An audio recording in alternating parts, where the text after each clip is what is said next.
এই হুজুরের বয়ান আমি মাঝে মাঝে শুনি, আনিসুর রহমান সাহেবের। হ্যাঁ, কথা কয় সব গিয়ে একদম কলিজায় লাগে, সব কথা কলিজায় লাগে। একটা বয়ান করছে, কতবার যে এই বয়ানটা আমি শুনছি জানেন। এই বাপ, তোমরা যারা চিন্তা করো না, তোমরা বলো না বাজান, বলো না এই দরদি ভাই চিৎকার করে বললাম, তুমি যদি বলো তোমার পায়ে ধরতে, আমি পায়ে ধরতে রাজি। তুমি যদি বলো তোমার জড়িয়ে ধরে কাঁদতে, আমি কাঁদতে রাজি।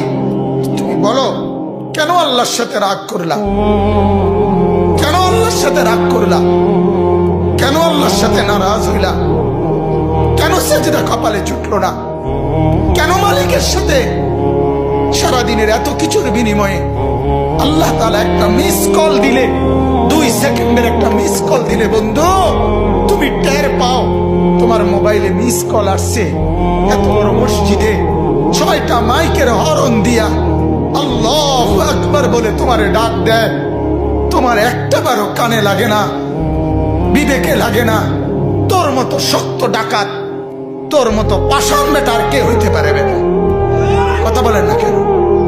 তুই ডাকাত, কত বড় ডাকাত। না, ওই যে এই যে একটা বয়ান আছে দেখবেন, যে তুমি আজকে কার জন্য কি করলা, বড় বড় বিল্ডিং করলা, পাইলিং করলা, তুমি মরে যাইবা, সব শেষ। এটা জানেন না? এত হিট করছে এই বয়ান, দিলে হিট করে। কি কইল উনি? উনি বলতেছে যে আমার বাবা নাই, দাদা নাই, দাদি নাই, কেউ নাই, কিচ্ছু নাই, মিয়া আমিও থাকবো না।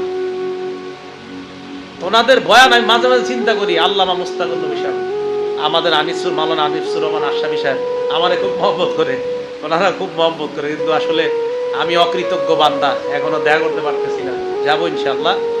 হুজুর আনিসুর রহমান আশরাফী সাহেব দেখবেন কোনো সুর সার কিচ্ছু নাই, কথা গিয়া সুর লাগে দিলে একদম হিট করে। কি আজীব এক ইয়া। আমলি মানুষ তো, আমলি মানুষ তো যা কয় তাই ভালো লাগে। আমলি মানুষ দেখবেন যা কইব এটাই ভালো লাগে। আপনারা যদি একটা থাবরও দেয় আমলি মানুষ, জি হুজুর মারেন আমারে মারেন, তাও ভালো লাগবে। তো যাই হোক, আমলি মানুষদের কাছে বেশি বেশি যাবেন, যারা আমল করে তাদের কাছে খুব বেশি